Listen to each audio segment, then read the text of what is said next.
நல்லவர், நீர் மாத்திரம்தான் சுவாமி. என் வாழ்வை மாற்ற வந்த நல்ல தெய்வம் ஐயா. என் வாழ்வை மாற்றினது மாத்திரம் இல்லை, என் பாவங்களை ஆண்டவரே மன்னித்தவரும் நீதான் சுவாமி. ஆண்டவரே, நீர் பேசுகிற தெய்வமாய் இருக்கிறபடி ஆராதனை வேலையில் இடைப்பட்ட தெய்வம், தேவ செய்தியிலும் இடைப்படுகிறாது. முற்றிலுமாய் எங்களை தாழ்த்தி ஒப்புக்கொடு. தெய்வம் பொறுப்பெடுத்துக் கொள்ளுங்க, வழி நடத்துங்க. இயேசுவின் நாமத்தில் செபிக்கிறோம் எங்கள் ஜீவனுள்ள நல்ல பிதாவே, ஆமென். அல்லேலூயா, அல்லேலூயா. எடுத்து வாசிங்க, ஆதாரமான வசனம் எடுத்து வாசிங்க. 1 தீமோத்தேயு 2:10. தகுதியான வஸ்திரத்தினாலும் ஞானத்தினாலும் தெளிந்த புத்தியினாலும் தேவ பக்தி உள்ளவர்கள் என்று சொல்லிக் கொள்ளுகிற ஸ்திரீகளுக்கு ஏற்றபடியே நற்கிரியினாலே தங்களை அலங்கரிக்க வேண்டும். ஸ்திரீயானவள் எல்லாவற்றிலும் அடக்கமுடையவளாயிருந்து அமைதலோடு என்ன பண்ணும், கற்றுக்கொள்ளணும். எல்லாத்திலையும் கரெக்டா என்ன பண்றாரு ஏசப்பா, சரி பண்ணிட்டு வந்துட்டே இருக்கிறாரு. தகுதியான வஸ்திரத்தினாலே, தேவ பக்தியினாலே, தெளிந்த புத்தியினாலே, ஞானத்தினாலே, நற்கிரியினாலே எல்லாவற்றிலும் ஏசப்பா என்ன பண்ணிக்கொண்டே வராரு, அலங்கரித்து கொண்டே வராரு. ஆனா ஒண்ணுல மாத்திரம் என்ன பண்ண முடியல, நம்மளால என்ன பண்ண, எதுவா இருக்க முடியல, அடக்கமாவும் இருக்க முடியல, அமைதியாவும் என்ன பண்ண முடியல, இருக்க முடியல. எல்லாவற்றிலும் நற்கிரியினாலே அலங்கரித்த யாரு, யார பார்த்துட்டு வரோம், யாரு, யோபுவையும் யோபு மனைவியை காட்டி தான் யோபு என்ன பண்றோம் நம்ம பார்க்கிறோம். எடுத்து வாசிங்க, யோபு 2:9 வாசிங்க. அப்பொழுது அவன் மனைவி அவனை பார்த்து, நீர் இன்னும் பார்க்கிறாங்க. பார்க்கிறதுக்கு என்ன தேவை, அவங்களுக்கு கண்ணு தேவையில்ல. முதல்ல பார்த்துட்டாங்க, எல்லாவற்றிலும் அலங்கரிச்சா. எல்லாவற்றிலும் தேவன் அவளை எப்படியா வச்சிருந்தா, நல்ல தகுதியான வஸ்திரத்தினாலும் ஞானத்தினாலும் அவ்வளோ சொத்து பத்துக்களை காப்பாத்தணும்னா நல்ல ஞானத்தை என்ன பண்ண தேவன் கொடுத்தாரு. அப்புறம் ஞானத்தினால் தெளிந்த புத்தி. 10 பிள்ளைகளை எப்படி வளர்க்கிறா, நல்ல தெளிந்த புத்தியோட என்ன பண்றா, தேவ பக்தியா என்ன பண்றா, அவளும் வளர்க்கிறா. கணவரும் இருக்கிறாரு, மனைவி என்ன பண்றாங்க, இருக்கிறாங்க. எல்லாவற்றிலும் அலங்கரிப்போடு இருக்கிற அவளுக்கு கடைசி வேலையில என்ன இல்லாத போயிடுச்சு, அமைதல் இல்லாத போயிடுச்சு. அமைதலும் இல்ல, அடக்கம் இல்லாதனால என்ன பண்ணிட்டாங்க, தேவனை தூஷித்து ஜீவனை விடுமையா. நீ சாதாரணமா சாவ கூடாது, செத்து போறதா இருந்தா கூட எப்படிதான் சாவணும். வாசிங்க, அந்த வசனம் வாசிங்க. அப்பொழுது அவன் மனைவி அவனை பார்த்து,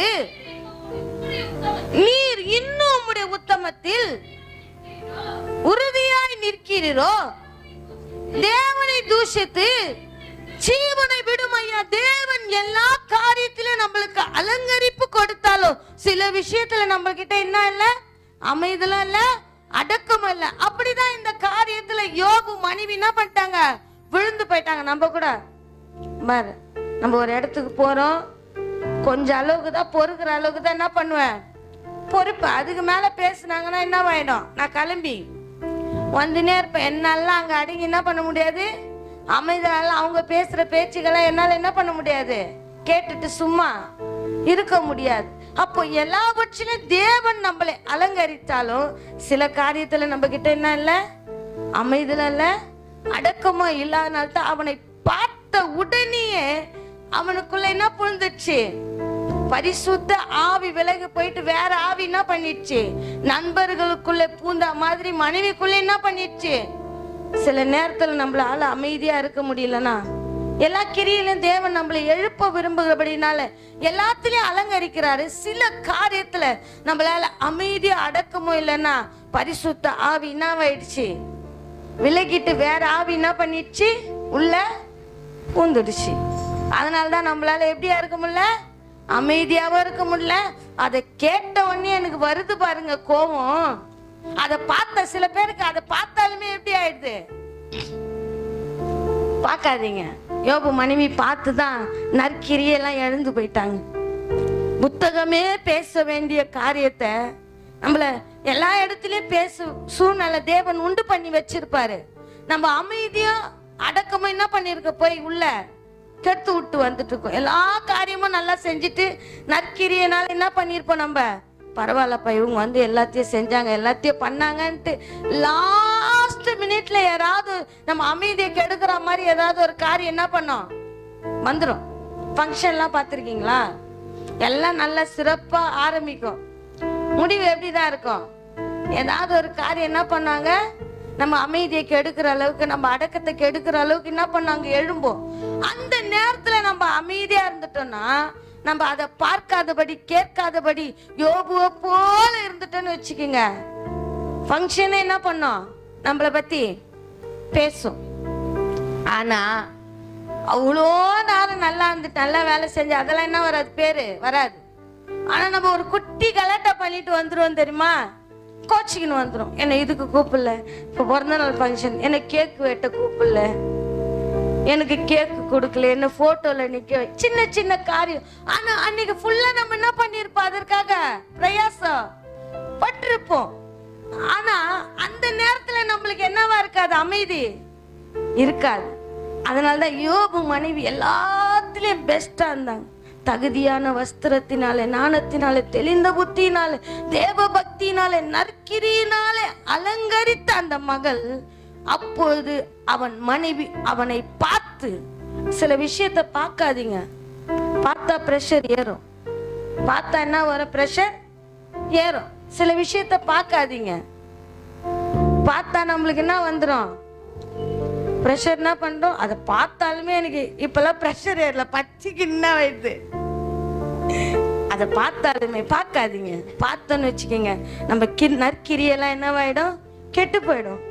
அமைதியா இருக்க தேவன் சொல்றேன், நான் உன்னை எல்லாவற்றிலும் நான் எழுப்ப விரும்புறேமா, நான் உன்னை அலங்கரிக்க விரும்புறேன். சில காரியத்தை நீ பார்க்கிற, பார்த்து கேட்டு பார்த்து வாயினால என்ன பண்ணிடுற,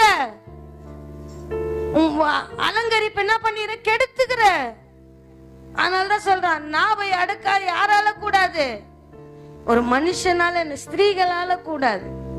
ஆனா மனுஷன் வாழ்ந்து காமிச்சான். யோபு என்ன பண்றான், வாழ்ந்து காமிச்சான். அவன் எல்லாவற்றிலும் அடக்கமா இருந்தான். பார்த்தோம், அவர்கள் நண்பர்கள், உயிருக்கு உயிரான நண்பர்கள் வந்து தூஷணமாய் பேசின போதிலும் அவன் பிரதித்திரமா ஒரு வார்த்தை கூட என்ன பண்ணல, கொடுக்கல. என்ன நீதிமானா யார் பாக்குறா, ஏசப்பா பாக்குறாரு. அவர் பாக்குறாரு. நம்ம எதையும் பார்க்காதபடி நம்ம என்ன பண்ணோம், அவரை பார்த்தோன்னா நம்ம நற்கிரியெல்லாம் எப்படி இருக்கும், அப்படியே ஃபியூஸ்ஃபுல்லா போவோம், நல்லா போவோம். ஆனா அவரை பார்க்காதபடி வேற எதாவது பார்த்தோன்னு வச்சுக்கோங்க, யோபு மனைவி போல இந்த 42 புத்தகத்தையும் பேச வேண்டிய மகள் இந்த ஒரே வசனத்துல நிறுத்திட்டாங்க. நம்ம காரியமும் அப்படிதான், எல்லாமே கரெக்டா பண்ணிட்டே வருவோம். சில காரியம் நம் நிமித்தமாய் ஒரு இடத்துல அமைதியா இருக்க முடியாதபடிக்கு, அடக்கமா இல்லாதபடிக்கு சில ஆசீர்வாதங்களை இழந்து போயிடும். சில தேவன் கொடுக்கிற நன்மைகளை என்ன பண்றோம், எழுந்து போயிடும். சில தேவன் கொடுக்கிற தாளந்துகளை என்ன பண்ணிடுறோம், வீணா விருதா ஆக்கிடுறோம். ஏன்னா அமைதலோட அதை கேட்பதும் இல்லை, அதை கற்றுக்கொள்வதும் இல்லை. ஏன்னா இத்தனை காரியங்களும் நல்ல பாதுகாத்து வளர்த்த மகள். யோசிச்சு பாருங்க, இந்த வசனம் உங்களுக்கு அப்படியே பொருந்தும். நற்கிரியினாலே அவளை அலங்கரித்து கொண்டார். எல்லாவற்றிலும் அதை படிக்கும் போது ஆண்டவர் வித்தியாசமா இன்னைக்கு காமிச்ச. அப்படியே யோபு மனைவிக்கு என்ன பண்ணுது, ஃபர்ஸ்ட் வசனம் எல்லாம் நீங்க பாத்தீங்கன்னா அவளை பத்தி பேச காட்டிலும், ஆனா இந்த ஒரு வசனம் அவங்களை எப்படி ஆயிடுச்சு, நம்ம ஒரு காரியம் தான், சின்ன காரியம் தான் செய்வோம், பெருசா எதுவும் என்ன பண்ணிருக்க மாட்டோம், செஞ்சிருக்க மாட்டான். ஆனா ஆண்டவர் சொல்ற, உன்னை சுற்றிலும் சிறு நரியும் குழி நரியும் தான் என்ன பண்ண, உன் தோட்டத்தை கெடுக்கும். அதை நீ போட்டு அழகா பண்படுத்தி பயன்படுத்தி வச்சிருப்ப. நான் ஆண்டவருக்காக கனி கொடுக்கணும். அவர் என்கிட்ட வந்து என்ன பண்ணாரு, பார்க்கும் போது நான் என்ன பண்ணும், கனி கொடுக்கணும். அவர்கிட்ட நான் இரக்கம் பண்ணணும், அவர் என்னை வெட்டி போடாத அளவுக்கு நான் எச்சரிக்கையா இருக்கணும். எல்லா காரியத்திலும் நற்கிரியனால அலங்கரிச்சுட்டு வந்துட்ட பிறகு ஆனா சில அமைதலும் அடக்கமும் இல்லாதனால சிறு நரியும் குழி நரியும் நம்ம தோட்டத்தை கெடுக்கிறதுனால நம்ம கேரக்டர் எப்படி ஆயிடுது? எப்படி ஆயிடுது கேரக்டர்? யோபு மனைவி கேரக்டர் எப்படி ஆயிடுச்சு? நான் ஆரம்பத்துல கேட்கும் போது அவங்க என்ன சொன்னீங்க? ரொம்ப கெட்டவங்கன்னு சொன்னீங்க. கெட்டவங்க, தேவனையே தூஷித்து ஜீவனை விடும் ஐயான்னு சொல்றாங்கன்னா அவங்க யார் தான்? கெட்டவங்க. ஆனா அவங்க நற்கிரியெல்லாம் பார்க்கும்போது சிலவெல்லாம் பார்த்தா அப்படிதான் சொல்லிடுவோம், அதனாலதான் பார்க்க கூடாதுன்ற. வக்கீல என்ன சொல்றாரு? கண்ணால் பார்ப்பதும் காதால் கேட்பதும் தீர விசாரிப்பதே. நம்ம அப்படிலாம் கிடையாது, கண்ணால பார்த்துட்டா போதும், அவ்வளவுதான். உடனே நம்மள என்ன பண்ணிருப்போம்? அதுக்கு ஒரு கதை, திரைக்கதை, டைரக்ஷன், வசனம் யாருமே எழுத தேவையில்ல, யாரும் எழுதிடுவோம். கண்ணால பாக்குறதே போதும். கிறிஸ்துவ பிள்ளைங்க அப்படி இருக்காதீங்க. ஏன்னா தேவன் நியாயம் தீர்ப்பான். நம்ம மற்றவரை நியாயம் தீர்த்தோன்னு வச்சுக்கோங்க, கண்ணால பார்த்துட்டு காதால கேட்டுட்டு நம்ம நியாயம் தீர்த்தோன்னு வச்சுக்க, வருவார்.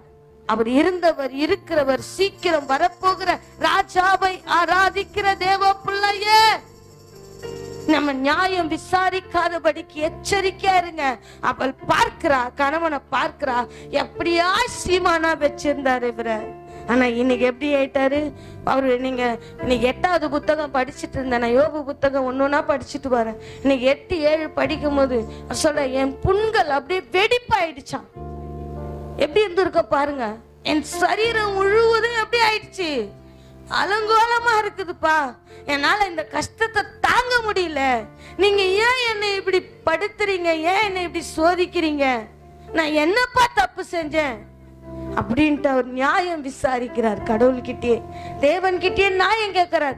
அப்படியெல்லாம் பாடுகள் நம்ம கிட்ட என்ன பண்ணல, வரல.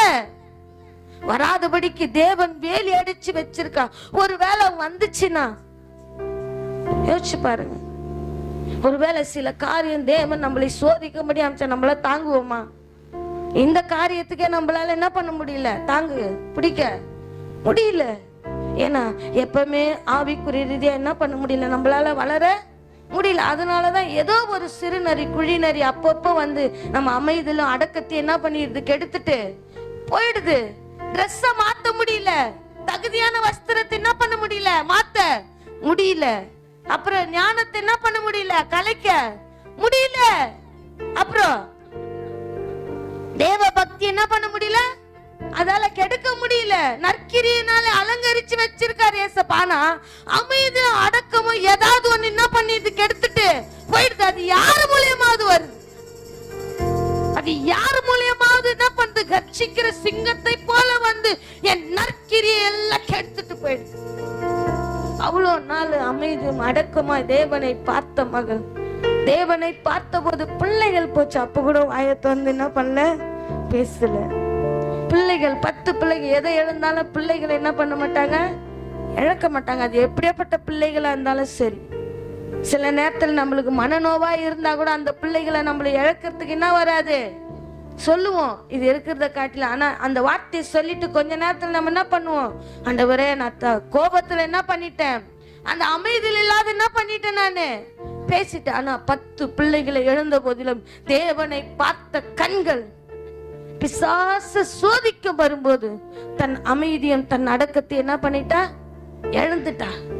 தேவனை பார்க்க முடியாதபடிக்கு சிறு நரிய குழி நரிய அவ தோட்டத்தை கெடுத்தபடினாலே அமைதலும் அடக்கம் எப்படியா போயிடுச்சு, காத்தா பறந்து போயிடுச்சு. நீங்க பாத்தீங்கன்னா இந்த 42 வசனத்திலையும் அதிகாரத்திலையும் இந்த ஒரே வசனத்துலதான் யோபு மனைவியை பத்தி அவங்க பேசுறது என்ன பண்ணிருப்பாங்க, போட்டிருப்பாங்க. மத்தபடி எல்லாம் பாத்தீங்கன்னா அவங்க நண்பர்கள் கூட அதிகமா பேசியிருப்பாங்க.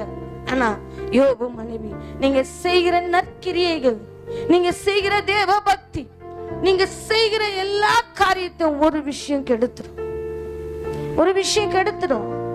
கெடுத்துட்டே இருந்தாலும் தேவன் நம்மளை அங்கீகரிக்க மாட்டான்.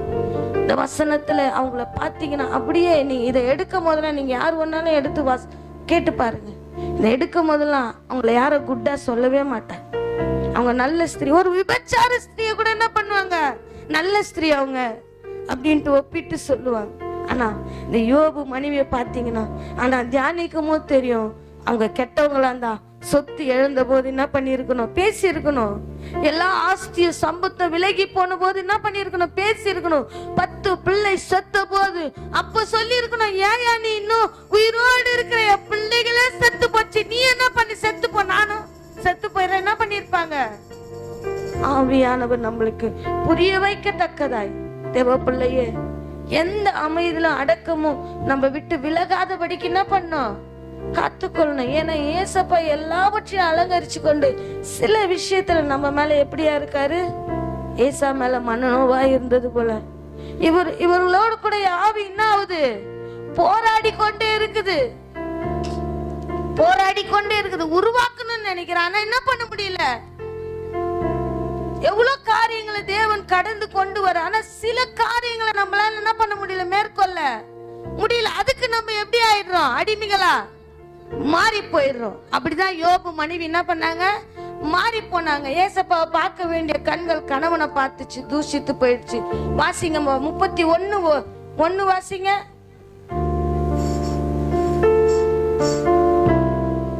யோபு 31. ஆனா யோபு அப்படியேப்பட்டவர்ல எதோடு கூட உடன்படிக்கை பண்ணியிருக்காரு, என் கண்களோடு கூட என்ன பண்ணிருக்க. ஏன் கண்ணுக்கு அவ்வளவு முக்கியத்துவம் கொடுக்கிறாரு சொல்லுங்க. கண்ணாலதான் என்ன ஆகுது, எல்லாமே கெட்டு போகுது. நல்ல விஷயத்த பார்த்தா கூட கண்ணு எப்படியா காட்டுது, அது கெட்ட விஷயமா என்ன பண்ணுது, பார்க்க தோணுது. அதனாலதான் யோபு மனைவி ஆரம்பத்துல இருந்து எப்படியா தெரியுறாங்க, எல்லாருக்கும் கெட்டவங்களா தெரியுறாங்க. நம்ம பாக்குற விதம் இருக்கு பாத்தீங்களா, ஒருத்தவங்கள நம்ம பார்த்து அவங்க கெட்டவங்களா கூட இருக்கட்டும், ஆனா நம்ம பாக்குற விதம். விபச்சார ஸ்திரீ வரா, தேவன் நல்லவளா பாக்குறாரு. புறக்கணிக்கப்பட்டவள் அவள், எல்லோரும் வெறுக்கப்பட்டவள். யாரும் என்ன பண்ண மாட்டாங்க, அவளை அரவணைக்க மாட்டாங்க. அவங்க பாதத்துல உட்கார்ந்துட்டு இருக்காரு. அப்போ சீஷர்கள் சொல்ற, இவர் யார், இவள் யார் என்று அவர் என்ன பண்றாரு, அறிந்து கொள்ளுவாரோ என்று பாக்குறாங்க. ஆனா அவருக்கு மறைவானது ஒன்றுமே இல்ல. அதனால யோபு சொல்ற, நான் கண்களோடு கூட என்ன பண்ணிருக்க, உடன்படிக்கை பண்ணிருக்க. வாசிங்கப்பா 31 வாசிங்க. என் கண்களோடு கூட உடன்படிக்கை பண்ணினா ஒரு கன்னிகையின் மேல் நினைப்பா இருப்பது எப்படி, தேவன் என்னை எப்படியா வச்சிருக்காரு, நல்லா வச்சிருக்காரு. அந்த கண்ணை, தேவனை பார்க்கிற கண்ணை நான் வேற எது மேல செலுத்தினா அது எதற்கு சமானம், விபச்சாரத்துக்கு சமானம். அதனால்தான் அவர் சொல்ற, என் கண்ணை யாரோடு கூட உடன்படிக்கை பண்ணி வச்சிருக்க, தேவனோடு கூட உடன்படிக்கை பண்ணி வச்சிருக்கப்பா. அந்த கண்ணை நான் வேற பக்கம் திருப்பினு வச்சுக்கோ, என் மனைவியை காட்டிலும் வேற ஒருத்தவங்களை நான் பாக்குறேன்ட்டு என்ன அர்த்தம், வேசித்தனம் பண்றேன்னு அர்த்தம். கர்த்தரை பாக்குற நீங்க எதையும் பார்க்காதீங்க தேவ பிள்ளையே. பாத்தீங்கன்னு வச்சுக்கோங்க, நம்ம அமைதியில அடக்கமா என்ன ஆயிடும், கெட்டு போயிடும். எடுங்கப்பா மத்தேயு எடுங்க, மத்தேயு 6:20 வாசிங்கப்பா. கண்ணு எவ்வளவு முக்கியம்ன்றது அதுல சொல்லியிருப்பாங்க. கண்ணு தானே நம்ம பேசுறோம். 22 வாசிங்கப்பா. கண்ணானது எப்படியா இருக்குதா, கண்ணானது சரீரத்தின் விளக்காய் இருக்கிறது. உன் கண் தெளிவாக இருந்தால் உன் சரீரம் முழுவதும் எப்படியா இருக்கும், வெளிச்சமா இருக்கும். தேவ பிள்ளையே, கண்ணுக்கு அவ்வளவு வல்லமை உண்டு. கண்ணுக்கு என்ன உண்டு, வல்லமை உண்டு. அதனாலதான் ஏவாளிய கவுத்துச்சு. யார கவுத்துச்சு, ஆதி மனுஷி ஏவாளிய என்ன பண்ணிச்சு, அது கண்ணுல பாக்குறாங்க. அந்த கண்ணு பார்வை எப்படி இருக்கு, பாக்குறதுக்கு அந்த கனி பார்வைக்கு இன்பமா இருக்கு. அதனால யோபு கண்ணை கட்டி போட்டார். என் கண்ணு ஏசப்பாவோடு கூட என்ன பண்ணிருக்கு, உடன்படிக்கை பண்ணிருக்குன்ட்டு. வாசிங்கப்பா. கண்ணானது சரீரத்தின் விளக்காய் இருக்கிறது. உன் கண் தெளிவாய் இருந்தால் உன் சரீரம் முழுவதும் எப்படியா இருக்கும், வெளிச்சமா இருக்கும். யோபு வெளிச்சமா பிரகாசித்தது காரணம் எது தெரியுமா, கண்ணுதான். ஏன்னா அவன் சரீரத்துல மேலோட்டமா பாத்தீங்கன்னா அநேக காரியங்கள் அவனுக்கு அவனுக்கு எதிராக எழும்பினாலும் அவன் உள்ள வெளிச்சமா இருக்கிறான். ஏன்னா கண்ணுக்கு வேலி அடிச்சு என்ன பண்ணிருக்கான், பாதுகாத்திருக்கான். ஏன்னா அந்த கண் என் சரீரத்துக்கு எப்படியா இருக்கு, விளக்கா இருக்கிறது. அந்த கண்ணு நான் என்ன பண்ண மாட்டேன், எங்கே அலைப்பாய விட மாட்டேன். ஏன்னா அது தேவனை பார்க்கும்படி உண்டாக்கினது. யாரை பார்க்கும்படி? தேவனை பார்க்கும்படி உண்டாக்கினது. தேவனை பார்க்காதபடிக்கு வேற எதையோ பார்த்தீங்கன்னு வச்சுக்கோங்க. சரி, 2வது வசனம் வாசிங்கப்பா. அதே 23 வாசிங்கப்பா. உன் கண் கெட்டதா இருந்தால் உன் சரீரம் முழுவதும் எப்படியா இருக்கும், இருளா இருக்கும். இப்படி உன்னில் உள்ள வெளிச்சம் இருளா இருந்தால் அவ்விருள் எவ்வளவு அதிகமா இருக்கும். நீங்களே பாருங்க, நம்ம ஆவிக்குரிய ரீதியா வளர்ந்தா நம்ம கண் எப்படியா இருக்கு, கர்த்தரையே நோக்கி பார்த்துட்டு இருக்கு. எப்படி இருக்கு, கர்த்தரையே நோக்கி பார்த்துட்டு இருக்கு. ஒரு வேளை என் ஆவிக்குரிய வாழ்க்கை இருளா இருந்துச்சு, எப்படி கண்டுபிடிப்பீங்க? நம்ம ஆவிக்குரிய வாழ்க்கை வெளிச்சமா இருக்கு இருளா இருக்குன்னு எப்படி கண்டுபிடிப்பீங்க? சொல்லுங்களா கொஞ்சம். மற்றவங்களை பார்த்த உடனே தெரிஞ்சிடுமா இவங்க நல்லா ஆவியில அபிஷேகத்துல வெலப்பட்டிருக்காங்கன்னு தெரிஞ்சிடுமா? அந்த வெளிச்சம் யாருக்குள்ள இருக்கணும், நம்மளுக்குள்ள இருந்தாதான். மற்றவங்களுக்குள்ள இருள் இருக்கா வெளிச்சம் இருக்குதா நம்மளால என்ன பண்ண முடியும், பார்க்க முடியும். நம்மளுக்குள்ளேயே ஆவி வெளிச்சம் இல்லைன்னு வச்சுக்கோங்க, அந்த ஆவி என்ன ஆவின்னு தெரியாது, வெளிச்சமா தெரியாது, இருளா நம்மளுக்கு என்ன பண்ணாது தெரியாது. அதோடு கூட நம்மள என்ன பண்ணிருப்போம், ஓ ஆவிதான் போல, பரிசுத்த ஆவிதான் போல இருக்கு. அதனாலதான் நண்பர்களுக்கு பரிசுத்த ஆவிக்கும் தெரியல, அசுத்த ஆவிக்கும் தெரியாதபடிக்கு ஏதோ ஒரு ஆவி வந்துச்சு, ராத்திரியெல்லாம் என்ன தூங்க விடல, என் மயிர் என்னவாயிடுச்சு, சிலுத்து போயிடுச்சு அப்படின்றாங்க.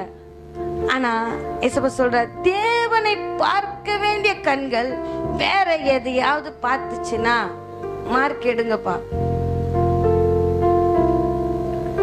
மார்க் 9:17 வாசிங்கப்பா.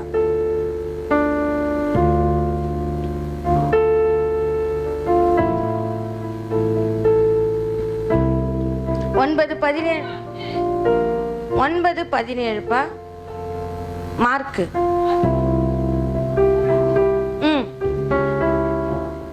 சாரிப்பா, சாரி 47, சாரிப்பா 47, சாரி. நீ தேவனை பார்க்க உண்டாக்கின கண்கள் வேற ஏதாவது பார்த்துச்சுன்னா என்ன பண்ணு, எப்படிமா பிடுங்கி போட முடியும்?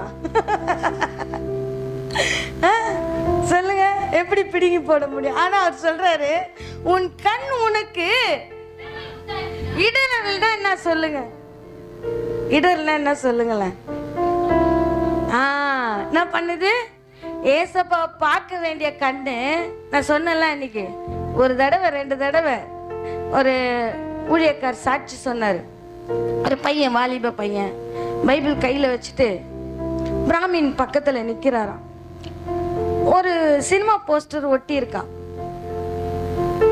சினிமா போஸ்டர் ஒட்டி இருக்கும்போது கையில பைபிள் வச்சுட்டு அந்த போஸ்டர் என்ன பண்ணி கொண்டு இருக்கானா, பார்த்துட்டு இருக்கானா. அந்த பிராமின் வந்தாராம், எப்பா நீ கையில என்ன வச்சிருக்க, பைபிள் வச்சிருக்க, ஆனா நீ பாக்குறது எதை பாக்குற, இந்த பரிசுத்த வேதாகமத்தை பார்க்கும்படி தானே உனக்கு கண்ணு கொடுத்துருக்க. யாருக்கு தெரியுது, புற ஜாதிக்கு தெரியுது, ஆனா யாருக்கு தெரியல, இந்த கண்ணை ஏசப்பா பார்க்கும்படி தான் என்ன பண்ணிருக்காரு, உண்டு பண்ணிருக்காரு. நான் சொன்னல, அந்த தோழி ஒருத்தவங்க சரியான பாதைக்குள்ள என்ன பண்ணல போல. ஏன்னா கணவரை பார்க்கல, கணவரை பார்க்க முடியாதபடிக்கு அதை விட ஒரு வாலிப மகன் என்ன ஆயிட்டான், பேச்சுல பார்வையில கவர்ந்துட்டான். கவர்ந்தபடினால குடும்பத்துக்குள்ள என்ன ஆயிடுச்சு, பிரிவினமா. அவங்க பார்த்தீங்கன்னா ஆவிக்குரிய வாழ்க்கையில அவ்வளோ ஃபெய்த்ஃபுல்லானவங்க. அவங்க வாயை திறந்தாலுமே யாரதான் பத்தி பேசுவாங்க, ஏசப்பா பத்தி பேசுவாங்க, ஏசப்பாவுடைய வருகையை குறித்து பேசுவாங்க. ஒரு மனுஷனை விட்டு போவதும் கெட்டு போவதும் சித்தமில்லைன்னு சிறு பிள்ளையிலிருந்து பெரியவர்கள் வரைக்கும் என்ன பண்ணுவாங்க, பேசுவாங்க. பார்த்தான் சாத்தானு, என்ன பண்ணிட்டான், நீ இவ்வளோ பேர் என்ன பண்ற ஆண்டவரை பத்தி சொல்லினுக்கிறியா, உனக்கு ஒரு கண்ணி வைக்கிற, நீ தப்பிப்பியா பார்க்கலாம். என்ன பண்ணிட்டான், ஒரு இச்சைக்குரிய காரியத்தை என்ன பண்ணிட்டான், கொடுத்துட்டான். மகள் பேசும்போது சொன்னான், நான் சொன்னேன், உங்க கணவர் மூலியமா உனக்கு பிரச்சனை இல்லை, என் மூலியமா தான் எனக்கு பிரச்சனை. யார் மூலியமா? யாரும் ஒத்துக்க மாட்டாங்க, யாரும் என்ன பண்ண மாட்டாங்க, ஒத்துக்க மாட்டாங்க. என் மூலியமா தான் பிரச்சனை. நான் தான் தவறான பாதையில் என்ன பண்ணிட்டேன், போயிட்டேன். அவருக்கும் இதுக்கு எந்த சம்பந்தமும் இல்லை. எனக்காக சோம் பண்ணு. நான் உன்னே ஒன்றுதான் சொன்னேன், தன் பாவங்களை மறைக்கிறவன் என்ன பண்ண மாட்டான், வாழ்வடைய மாட்டான். நீ மறைக்கல, அதனால தேவன் நிச்சயமா உன்னை வாழ வைப்பாரு. இதுதான் சொன்னேன். இன்னொன்னு சொன்னான், நல்ல பையன், அந்த பையன் ரொம்ப நல்ல பையன். ஏப்பா நீ 11 வருஷமா வாழுற, அவர்கிட்ட நல்லதை எதுவும் காணலையா? இல்ல, ரொம்ப நல்ல பையனா சொன்னேன். ஏசப்பா காட்டில யாரு இந்த உலகத்துல நல்லவங்க இல்ல, நீயே கெட்ட பையன் சொல்ற அளவுக்கு அங்க காரியங்கள் தேவன் வளர்ப்பார். தொடர்ந்து சோம் பண்ணும் காரியங்கள், தொடர்ந்து ஆண்டவரே உதவி செய்யுங்க. உமக்காக எழும்பி பிரகாசித்த மகள் ஐயா, இன்றைக்கு கெட்ட வழியில போகாதபடிக்கு ஏவாளை போல கண்ணுக்கு பார்வையா இருந்தபடினால, ஒருவேளை ஆண்டவரே நீங்க சோதிக்கும்படி எதையாவது அனுப்பி இருந்தால், தெய்வமே அதுல விழுந்து விட்டால் நீங்க தூக்கி எடுங்கப்பா. ஏன்னா அவ தன் பாவங்களை மறைக்கல சுவாமி, அவ வாழ்வடைய விரும்பலா. நம்ம தப்பு செஞ்சா யார் மேல போடுவோம் சொல்லுங்களேன்? இப்ப நம்ம மேல ஒரு தப்பு இருக்குது, நம்ம ஒத்துப்போன்னு நினைக்கிறீங்க, ஒத்திக்கவே மாட்டோம். எந்த பக்கம் சுத்தினாலும் யாரை டார்கெட் பண்ணல, என்ன பண்ணுவோம்? ஏவாள் தப்பு செஞ்சாங்க, ஒத்துக்குனாங்களா? தூக்கி யார் மேல போட்டாங்க? சர்பத்து மேல போட்டாங்க. சர்பத்திய உண்டாக்கினாரு ஏசப்பா, அவங்கள தானே உண்டாக்கினாரு. ஆனா தூக்கி யார் மேல போட்டாங்க? சர்பத்து மேல போட்டாங்க.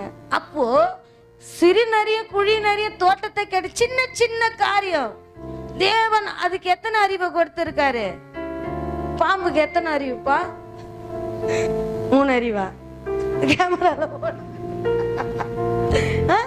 நம்மளை காட்டில அறிவு சிறுசு. ஆனா அது நம்மள என்ன பண்ணிட்டு போயிடுது, ஒரு கலையோ என்ன பண்ணிட்டு போயிடுச்சு, கலைச்சிட்டு. ஆனா நம்மளுக்கு எத்தனை அறிவு? அது மட்டும் நல்லா தெரியுது. எத்தனை அறிவு? 6 அறிவு உள்ள நம்மள ஒரு சின்ன காரியம் என்ன பண்ணிட்டு எடுத்துட்டு போயிடுது. இன்றைக்கு பாத்தீங்களா, கணவனும் மனைவியும் சேர்ந்து ஒருவருக்கு ஒருவர் விட்டு கொடுத்து சமாதானத்தின் ஆவியானவர் அவங்க இருவரையும் என்ன பண்ணிட்டாங்க, இன்னைக்கு சேர்ந்து வாழ்றாங்க. போன மாசத்துல போன் பண்ணாங்க, சிஸ்டர் சகோதரி வந்துட்டாங்க, மறுபடியும் சகோதரி வந்து என் கூட என்ன பண்ணிட்டாங்க, சேர்ந்துட்டாங்க. ஒரு சாட்சி சொல்றேன். என்னுடைய எக்ஸ் லவர், யாரு? அவருக்கு எக்ஸ் லவரா. நாங்க கொஞ்ச நாள் பிரிஞ்சிருக்கிறத பார்த்துட்டு, நீ நானும் என்ன பண்ணிடலாம், கல்யாணம் பண்ணிக்கலாம். எப்பா நீங்க இப்படியே என்ன பண்ணாதீங்க, பிசாசுக்கு இடம் கொடுத்துட்டு அப்போ எந்த கேப் எல்லாம் ஃபில் பண்ணலான்னு பிசாசு என்ன பண்ணி கொண்டே இருக்கிறான், காத்துட்டே இருக்கான். நீ எந்த இடத்துல பலவீனமா இருக்கிற, நீ எந்த பக்கம்லாம் பலவீனமா இருக்கிற, கர்த்தரை பார்க்க முடியாதபடிக்கு எந்த இடத்துல எல்லாம் கண்ணு போகுதுன்னு யார் பார்த்துட்டே இருக்காரு? நம்மளை சுத்தி பிசாசானவன் என்ன பண்ணி கொண்டே இருக்கா, பார்த்துட்டே இருக்கா. அதனாலதான் ஏசப்பா சொல்றாரு, உன் கண் உனக்கு இடர்ல இருந்தா அதை என்ன பண்ணு, பிடுங்கி போடு.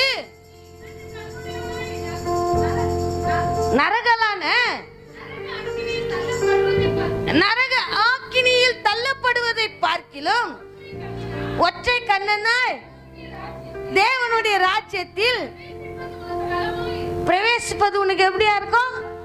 ரெடியா இருக்கீங்களா? கண்ணு புடுங்கிறதுக்கு ரெடியா இருக்கீங்களா? இல்ல, நாங்கெல்லாம் கண்ணை பரிசுத்தமா வச்சிருக்கோம், கண்ணை எங்க என்ன பண்ற இல்ல. கண்ணுக்கு இச்சையான காரியத்தை பார்த்துட்டே இருக்கீங்க தெரியுங்களா? நம்மளாம் சொல்லுவோம்ல, அவங்க 2 பசங்களை யாரு 2 கண்ணு மாதிரி, முதல்ல அதை என்ன பண்ணு, பிடுங்கி போடு. முதல்ல என்ன, உன் கண்ணுக்கு முன்னாடி வைக்கிற பத்தியா, அதை பிடுங்கி போடு. அது உன்னை என்ன எங்க கொண்டு போயிடுமா? வாசிங்கப்பா.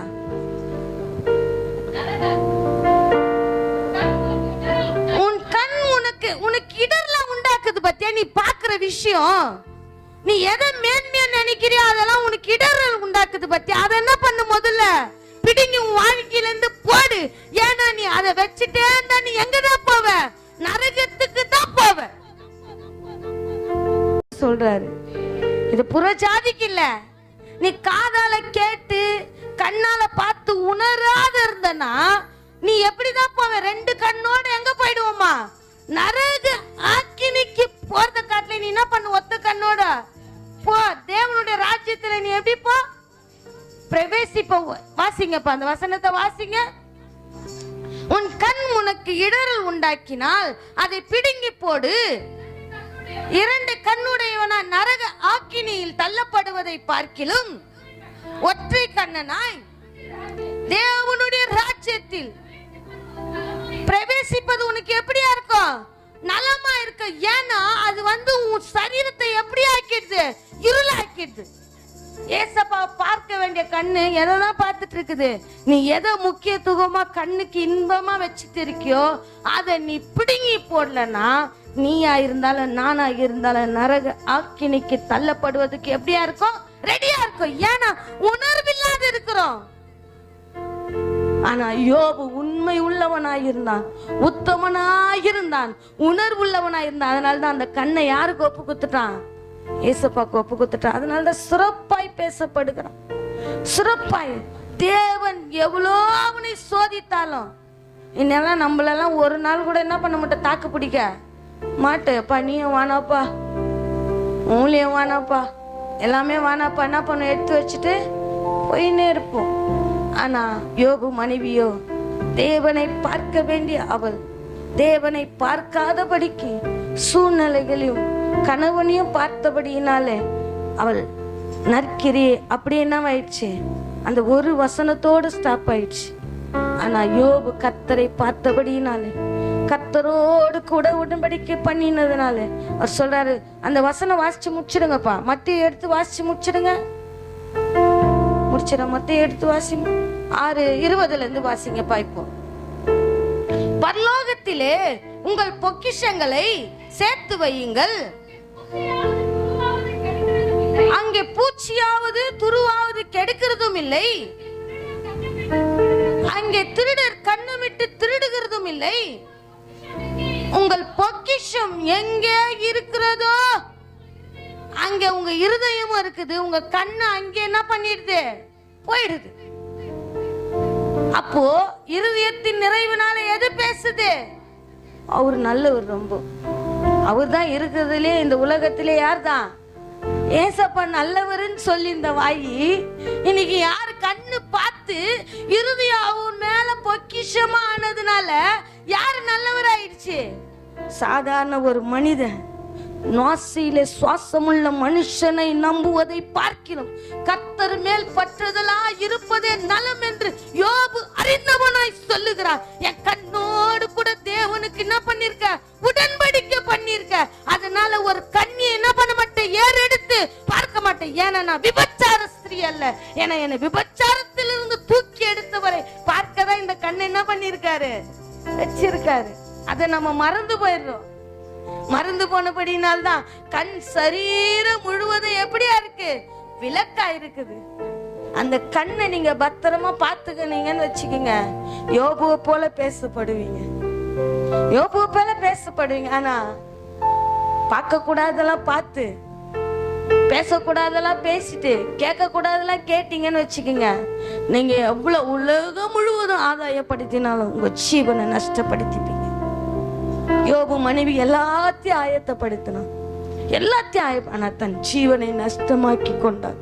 ஆனால் தேவன் பார்த்தீங்கன்னா அவன் இழந்ததை எல்லாவற்றையும் கூட கொடுக்கும் போது யோபு மனைவியின் தேவன் மன்னித்து சேர்த்து கொண்டான். அவளை மறிக்க போகத்தக்க செய்யல தேவன். எப்பா உன்னை இவ்வளவு பாடா படுத்துறான், இவ செத்து போயிட்ட, உனக்கு வேற பொண்டாட்டி தரேன்னு ஏசப்பா என்ன பண்ணல? சொல்லல. ஏன்னா அவர் மனதுருக்கத்தின் தெய்வம். நம்மளையே மன்னிச்சு என்ன பண்ணாரு? இன்னைக்கு ஒரு மனுஷியாய் ஒரு மனுஷனா தேவன் என்ன பண்ணிருக்காரு? நிக்க வச்சிருக்காரு கண்களை மூடி. அப்பா நீங்க நல்லவர் சுவாமி,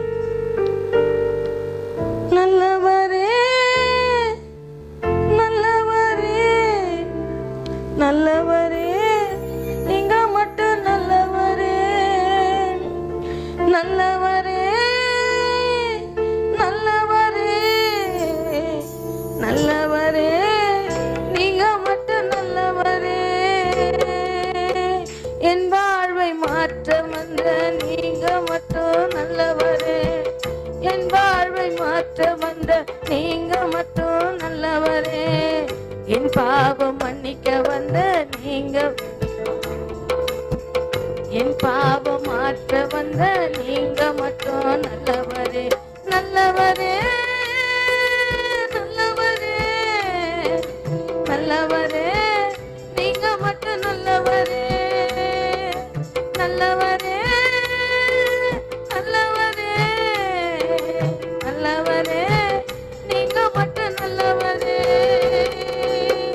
சிறுமையை பார்த்தவர் நீங்க மட்டும் நல்லவரே, சிறுமையை பார்த்தவர் நீங்க மட்டும் நல்லவரே, சிறப்பாய் மாற்றுபவர் நீங்க மட்டும் நல்லவரே, சிறப்பாய் மாற்றி நீர் நீங்க மட்டும் நல்லவரே, நல்லவரே, நல்லவரே, நல்லவரே, நீங்க மட்டும் நல்லவரே, நல்லவரே, நல்லவரே, நீங்க மட்டும் நல்லவரே. கருவினில் கண்டவரே நீங்க மட்டும் நல்லவரே, கருவினில் கண்டவரே நீங்க மட்டும் நல்லவரே, கலையாமல் பார்த்தவரே நீங்க மட்டும் நல்லவரே, கலையாமல் பார்த்தவரே நீங்க மட்டும் நல்லவரே, நல்லவரே, நல்லவரே, நல்லவரே, நீங்க மட்டும் நல்லவரே, நல்லவரே, நல்லவரே, நல்லவரே, நீங்க மட்டும் நல்லவரே. காயங்களை ஆற்றி நீர் நீங்க மட்டும் நல்லவரே, காயங்களை ஆற்றி நீர் நீங்க மட்டும் நல்லவரே, கண்ணீரை துடைத்தவரே நீங்க மட்டும் நல்லவரே, கண்ணீரை துடைத்தவரே நீங்க மட்டும் நல்லவரே, நல்லவரே, நல்லவரே, நல்லவரே, நீங்க மட்டும் நல்லவரே, நல்லவரே, நல்லவரே, நல்லவரே, நீங்க மட்டும் நல்லவரே. நீங்க நல்லவர் ஐயா, நீங்க 16,000 பேரிலே சுரந்தவர் ஐயா. என்னையும் ஆண்டவரே உம்மை போல மாற்றத்தக்கதா எங்களை ஆண்டவரே கடந்து வந்தவரே, நீங்க நல்லவர் ஐயா. ஆண்டவரே சபை முழுவதையும் ஒப்பு கொடுக்கிற சுவாமி, ஆண்டவரே உம்முடைய அன்பின் சால்வை எங்கள் மீது போடுவீராக, உபவாசை போல மூடுவீராக ஐயா. நாங்கள் எழும்ப கூடாதபடி ஆண்டவரே, ஆண்டவரே எங்களை சரீரங்களை இருளா ஆக்குகிற எல்லா காரியங்களும் இயேசுவின் நாமத்திலே அதமாக்கி போடுவீராக ராஜா. ஆண்டவரே கண்ணானது எங்கள் சரீரத்துக்கு விலக்காய் இருக்கிறது என்று பார்க்கிறோமே, யோபுவை சுற்றிலும் வேலி அடைத்தவரே, எங்களை சுற்றிலுமாய் வேலி அடைப்பீராக ஐயா, வேலி அடைப்பீராக சுவாமி. ஆவிக்குரிய வாழ்க்கையில ஆண்டவரே எங்களை எழுப்பி பிரகாசிக்கத்தக்கதாய் தெய்வமே நீ கடந்து வந்தீர் ஐயா. ஒரு நாள் நாங்கள் தகப்பனே அதை மறந்து விடாதபடிக்கு ஏசப்பா எங்களை எழுப்பி பிரகாசிக்கிற ஒளியாய் மாற்றுவீராக. எங்கள் கண்களுக்கு ஆண்டவரே இன்பமாய் இருக்கிற காரியங்கள் எல்லாம் இயேசுவின் நாமத்திலே வேரோடு பிடுங்கி போடுவீராக. அது என்னை நரக ஆக்கினிக்கு கொண்டு போய்விடும் என்று சொன்னீரே, நாங்க நகரக ஆக்கினிக்கு தெரிந்து கொள்ளப்பட்டவர்கள் அல்ல சுவாமி, பரதேசியிலே முகமுகமாய் உம்மை பார்க்கத்தக்கதாய் என் சொந்த கண்கள் உம்மை பார்க்கும் என்று யோபு சொல்வது போல சுவாமி, நாங்கள் உம்மை பார்க்கத்தக்கதாய் தெய்வம் எங்கள் கண்களை உமக்கு நேராய் ஏறெடுக்கிற ராஜா, அன்பின் கரத்துக்குள்ளாய் ஒப்பு கொடுக்க இயேசுவின் நாமத்தில் செபிக்கிறோம் எங்கள் ஜீவனுள்ள நல்ல பிதாவே, ஆமென். என் ஆத்துமாவே கர்த்தரை ஸ்தோத்திரம், என் முழுவதுமே பரிசுத்த நாமத்தை, என் ஆத்துமாவே கர்த்தரை ஸ்தோத்திரம், கர்த்தர் செய்த சகல உபகாரங்களையும் மறவாதே. ஆமென். அல்லேலூயா, அல்லேலூயா, அல்லேலூயா.